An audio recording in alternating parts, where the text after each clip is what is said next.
Hi mga Mars! It's me again, Star Rodriguez Piccio para sa ating beauty, health at iba pang tips. Maraming gumagamit ng makeup to make ourselves more confident. Pero alam ba natin ang hindi magandang epekto ng naka-makeup habang nag-ehersisyo? Bakit nga ba hindi pwedeng mag-workout habang may makeup? Halina't ating pag-usapan yan sa episode na ito. Ang kombinasyon ng pawis at makeup ay maaaring makasira sa ating mga muka. Maaari tayong magkaroon ng pimple breakout at ito ay pinatunayan ni Dr. Park, isang cosmetic dermatology.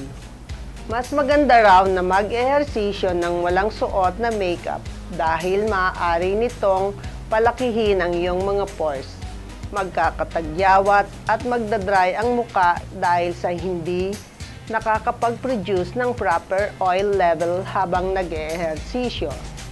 May binigay na ibang option si Lipner na isa ring cosmetic dermatology na kung magsusuot ng makeup habang nagwo-workout, pumili ng mga produktong non-comedogenic.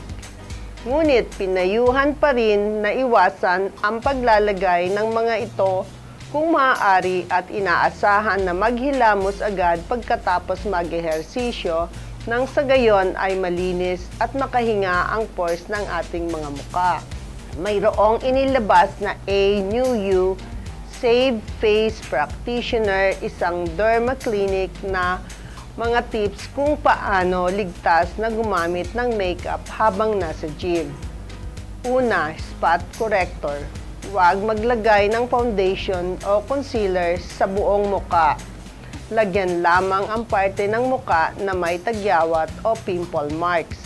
Nang sa gayon ay makahinga at hindi masyadong ma-irritate ang ating muka. Pangalawa, use waterproof makeups. Ang paggamit ng waterproof na makeups ay isang magandang option kung saan dito makakaiwas na kumalat o direktang mapunta sa ibang bahagi ng muka ang makeups.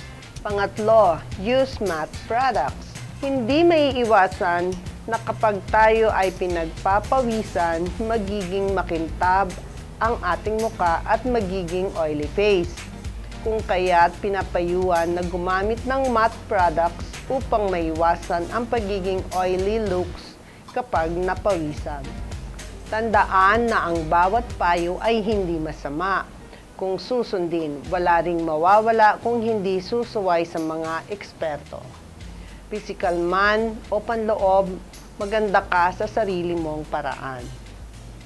Ang programang ito ay hatid sa inyo ng himpilang TV48 at ng pamahalaan panlalawigan ng Nueva Ecija sa ilalim ng pamumuno ni na Governor Aurelio Umali at Vice Governor Anthony Umali sa pakikipagtulungan ng Provincial Health Office.